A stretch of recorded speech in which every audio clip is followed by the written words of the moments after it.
अस्सलाम वालेकुम जी। माशाल्लाह अमीन के जैके दे नाल अज तुहानूं सिरी पावे किस तरह पकते हैं, किहड़ी आइटम पैंदी है, तरीकेकार की है, अज तुहानूं दस्सिए। सब तो पहले अच्छे तरीके नाल उन्हां नूं धोना। अच्छा माशाल्लाह जी, पानी असीं खुला रख लिया। इहदे च 1 चम्मच हल्दी दा पाया है। पावे लैणे ने मुकम्मल सारे पावे।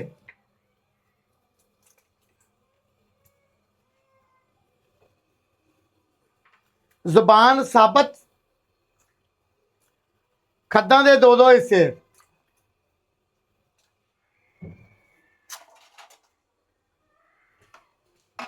अच्छा जी, इनू असी उबाले 2 दवाने अच्छे तरीके नाल, चंगी तरह उबल जाएगा, फिर असी इनू धोना। सब तो पहले इनू 1 दफ़ा उबाला देना, अच्छे तरीके नाल धो के गंदा पानी कढ़ना। जरासीमा वाला मैल निकल जाएगी, जरासीम निकल जाएंगे, स्मैल निकल जाएगी। हल्दी लाजमी पानी है।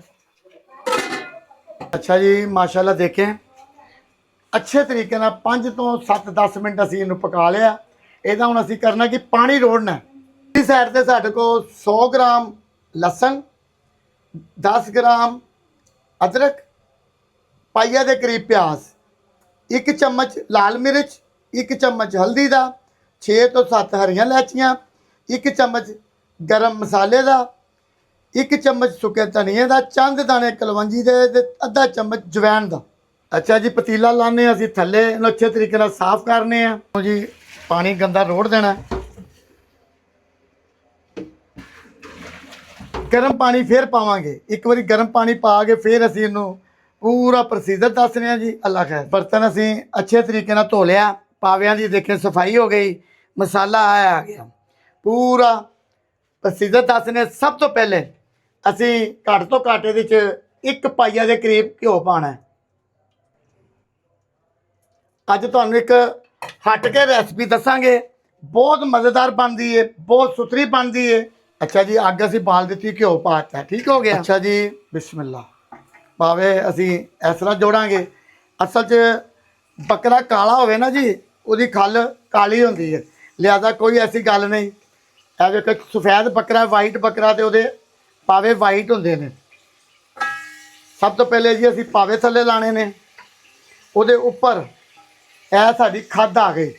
खद मैं बिल्कुल साबित रखी है, जिस तरह दुकाना ते यह जबान आ गई, पूरी साबित जबान। ठीक हो गया जी। हुण असी पाना ये अदरक, लसन।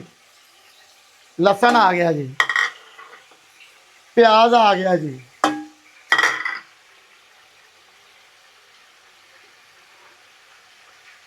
तुसीं कूंडी डंडे नाल भी पा सकते हो, लिहाजा पावे ने ये हर तरीके नाल गल जाना।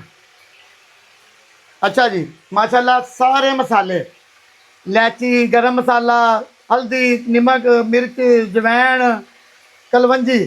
बिस्मिल्लाह। पानी पाने जी।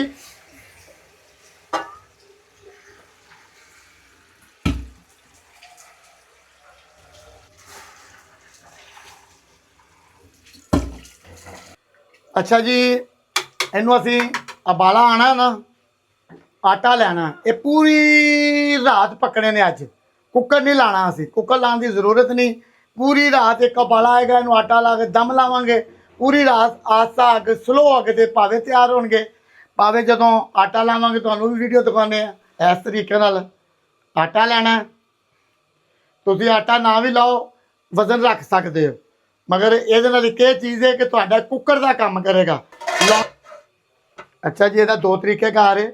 तुसीं इस तरह भी ला सकते हो, लिहाजा मैं इनू इस तरह लावांगा।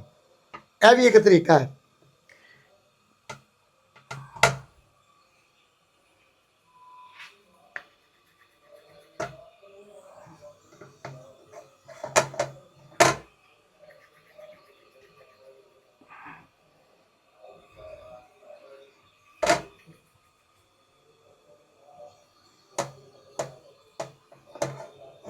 बिस्मिल्लाह। माशाल्लाह जी, साडा ढक्कन तैयार हो गया। बिस्मिल्लाह। ओके, वजन लाजमी देना उपर, ये वजन रखना लाजमी। जिंदे वास्ते रहे, खुश रहे, मेहनत अच्छी लगे, चैनल लाइक करा करो, सबसक्राइब करा करो। अमीन अपने जैके नाल होटलों भी जाता है, ਦੋਸਤ ਕਮੈਂਟ ਕਰਦੇ ਨੇ, ਹੋਟਲਾਂ 'ਚ ਜਾ ਕੇ ਵੀ ਚੈੱਕ ਕਰੀਦੇ ਨੇ। ਘਰ ਵੀ ਰੈਸਪੀਆਂ ਬਣਾਈ ਦੀਆਂ ਨੇ ਤੁਹਾਡੀ ਖਾਤਰ। ਬਸ ਲਾਈਕ ਕਰਿਆ ਕਰੋ, ਸਬਸਕ੍ਰਾइब ਕਰਿਆ ਕਰੋ। अल्लाह ताला ਤੁਹਾਡੀ खैर करे, ਜਿਹਦੇ वास्ते रहें, खुश रहें इंशाल्लाह। अल्लाह खैर जी। सुबह दम पुटांगे दा। अल्लाह खैर। अच्छा जी, मसला की बनया, मैं सुबह चला गया लंगर वंडन, दम लगा रहा सारी रात पावे नूं, ते पावे गए एन मजेदार गल। टाइम हो गया 12 का, मैं हूँ लंगर वंड के आया ते आगे देखिया तो भाजी दम ही पुटिया, पावे भी मुक चुक गए। बाकी कुछ बचे ने, तुहानूं दिखाने अमीन अपने ज़ायके नाल। क्या बात है, मगर ये माशाल्लाह देखे ज़बान रख दी जी उन्होंने साडे वास्ते। पावे ए देखो खड्डियां ही रह गई। चलो खैर, जो नसीबां दा मिलना तो वही सी ना, असीं हुण की कर सकते हैं। असल च मेहमान आ गए सी, मेहमान दादे ने, ਤੇ ਉਹਨਾਂ ਦੇ ਨਸੀਬਾਂ ਦਾ ਸੀ। ਬਾਕੀ ਲੰਗਰ ਦੇ ਨਾਲ ਮਾਸ਼ਾਅੱਲਾ ਸਾਡਾ ਪਾਵਿਆਂ ਦਾ ਸਿਲਸਿਲਾ ਰਹਿ ਗਿਆ। ਅਮੀਨ ਫਿਰ ਵੀ ਤੁਹਾਨੂੰ ਆਪਣੇ ਜ਼ਾਇਕੇ ਦੱਸਦਾ ਹੈ। ਅੱਲਾਹ ਖੈਰ। ਬਾਕੀ ਤਾਰੀਫ ਕੀਤੀ ਹੈ, ਸਭ ਨੇ ਖਾਣਾ ਖਾਧਾ ਹੈ, ਸਭ ਨੇ ਤਾਰੀਫ ਕੀਤੀ ਕਿ ਬਹੁਤ ਮਜ਼ੇਦਾਰ ਸਾਲਣ ਬਣਿਆ ਸੀ। ਲਿਹਾਜ਼ਾ ਸਾਡੇ ਨਸੀਬਾਂ ਦੀ ਥੋੜੀ ਜਿਹੀ ਜ਼ੁਬਾਨ ਹੈ, ਲਾਲ ਬੋਟੀ ਹੈ, ਪਾਵੇ ਦੀ ਬੋਟੀ ਥੋੜੀ ਜਿਹੀ ਤੇ ਮਿੱਕ ਹੈ। ਜ਼ਾਹਿਰ ਜ਼ਾਇਕਾ ਸੀ ਤੇ ਖਾਧਾ ਗਿਆ ਨਾ। ਮਾਸ਼ਾਅੱਲਾ ਇਹਨੂੰ ਕਹਿੰਦੇ ਨੇ ਪੱਠਾ। ਇਹ ਪੱਠਾ ਹੁੰਦਾ ਹੈ ਪਾਵੇ ਦੇ ਵਿੱਚ, ਅੰਦਰ ਹੀ ਹੁੰਦਾ ਬਿਸਮਿਲ੍ਲਾ।